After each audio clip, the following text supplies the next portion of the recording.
स्वच्छंदवाद किसे कहते हैं तथा स्वच्छंदवाद का उद्भव तथा विकास कैसे हुआ?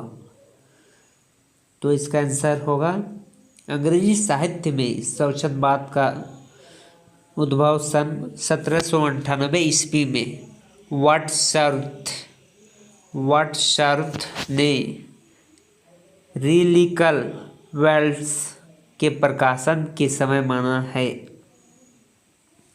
इस कृति की भूमिका में वर्ड्सवर्थ ने बताया है कि उस समय की परंपरागत काव्यधारा से भिन्न नए ढंग की जिनकी उन कविताओं की विशिष्ट कार्य तथा इस तरह की कविताएं रचने की आवश्यकता क्या है।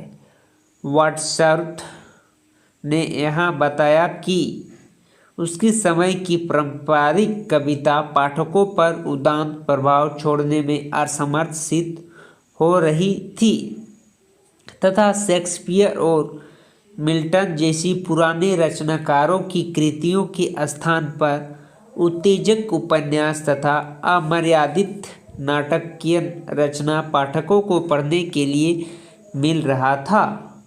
इस भूमिका में उसने यह भी बताया है कि विज्ञान की विकास, नागरिक सभ्यता के प्रसार तथा जनसंख्या की वृद्धि आदि के परिणाम स्वरूप लोगों की जीवन शैली इतनी परिवर्तन हो गई थी कि साधारण घटनाओं के चरित्र कविताओं की साहित्य में उनकी रुचि नहीं रह गई तथा लोगों की रुचि की तृप्ति के लिए निकृष्ट कोटि की साहित्य की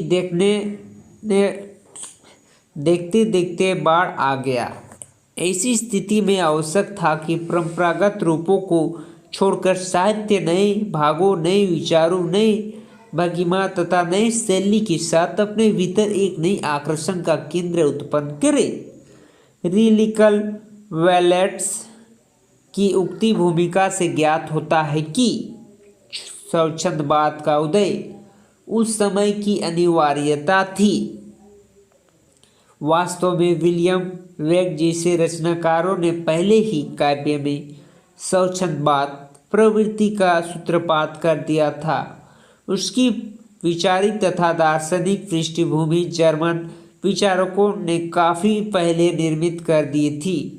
वर्ड्सवर्थ ने इस पृष्ठभूमि को आधार बनाकर अंग्रेजी स्वच्छंदवाद काव्य की व्यवस्थित घोषणा पत्र प्रस्तुत किया। वही उनकी महान उपलब्धि थी। वास्तव में एक वैचारिक क्रांति के दौर पर उस समय संपूर्ण पाश्चात्य जगत में चल पड़ा था जिसका प्रभाव साहित्य पर पड़ना ही था।